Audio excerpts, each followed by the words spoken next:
नमस्कार, आप सभी का स्वागत है। आप देख रहे हैं न्यूज 24 और मैं हूं आपके साथ अंजलि आनंद। और बुलेटिन की शुरुआत करते हैं महाराष्ट्र से। जी हां, महाराष्ट्र बीजेपी से जुड़ी इस वक्त की सबसे अहम खबर यह आ रही है कि विधानसभा चुनाव के लिए बीजेपी की लिस्ट लगभग तय। सूत्रों से खबर आ रही है कि लिस्ट लगभग बीजेपी की तय हो चुकी है। महाराष्ट्र में 150 से 160 सीटों पर बीजेपी लड़ सकती है।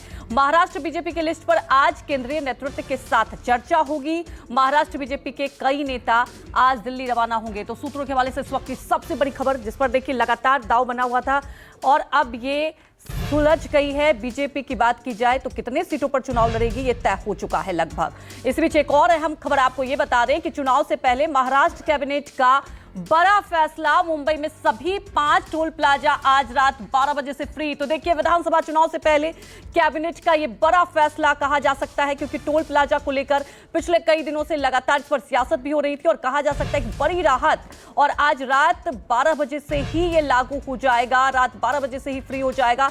तो चुनाव से पहले कहा जा सकता है कि कैबिनेट की तरफ से एक और बड़ा फैसला लिया गया है। सभी 5 जो बूथ है, टोल बूथ है, आज रात 12 बजे से फ्री। जी हां, इस वक्त की सबसे बड़ी खबर आपको बता दें कि सभी 5 टोल प्लाजा आज रात 12 बजे से फ्री हो जाएगा। ये बड़ा फैसला लिया है चुनाव से पहले महाराष्ट्र कैबिनेट ने। वहीं हमारे सहयोगी विनोद जगदाले मुंबई से सीधे लाइव जुड़ चुके हैं। विनोद, सबसे पहले तो कैबिनेट ने एक बड़ा फैसला लिया है, इस पर हमें बताएं। दूसरी तरफ जो सीट शेयरिंग की बात की जाए, एक पेच फंसा हुआ था, तो लगभग तय हो चुका है कि बीजेपी कितने सीटों पर लड़ेगी।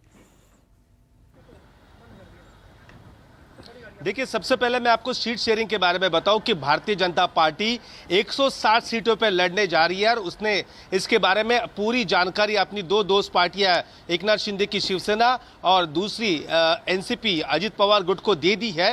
भारतीय जनता पार्टी की लगभग लिस्ट तैयार है। जो गुजरात पैटर्न इस्तेमाल किया गया था टिकट काटने का, वो महाराष्ट्र में फिलहाल इतने बड़े पैमाने पर यहाँ पर लागू नहीं हो पाएगा। लेकिन हाँ, कुछ ऐसी सीटें हैं, बताया जाता है करीब 15 से 20 सीटें ऐसी हैं जहां पर भारतीय जनता पार्टी अपना उम्मीदवार वहां पर बदल सकती है, क्योंकि उन विधायकों का जो रिपोर्ट कार्ड है वो काफ़ी खराब है। उस रिपोर्ट कार्ड के चलते इन सीटों पर नुकसान ना हो, इसके लिए ये सब किया जा रहा है। और दूसरी एक बड़ी बात है कि महाविकास आघाड़ी के बारे में हम बात करें तो महाविकास आघाड़ी में उद्धव ठाकरे अड़े हुए हैं। सबसे ज़्यादा सीट उन्हें गठबंधन में चाहिए। जी हाँ, उद्धव ठाकरे को सबसे ज़्यादा सीटें चाहिए। उद्धव ठाकरे ने 120 प्लस सीटें वहाँ पर मांगी है। कम से कम उनको 140 सीटों की इनकी मांग है, और लेकिन वो 120 पे मान सकते हैं। लेकिन कांग्रेस पार्टी का ये कहना है कि राज्य में कांग्रेस की ताकत बड़ी है, दलित है, आदिवासी है, मुस्लिम है, सभी उनके साथ है, तो उनको 120 सीटें चाहिए। ऐसे में शरद पवार का भी दावा है कि 100 सीटों का, लेकिन उनकी सीट शेयरिंग अब तक पूरी नहीं हो पाई है। हाँ, बस महाविकास आघाड़ी के बारे में ये कहा जा सकता है कि उनके जो जीते हुए विधायक हैं, उनके टिकट सबको रिपीट किए जाएंगे, तो वो सीटों का पेच वहां पर क्लियर हो चुका है। और अब बाकी बची हुई सीटों को लेकर यहाँ पर महाविकास आघाड़ी में बातचीत चल रही है।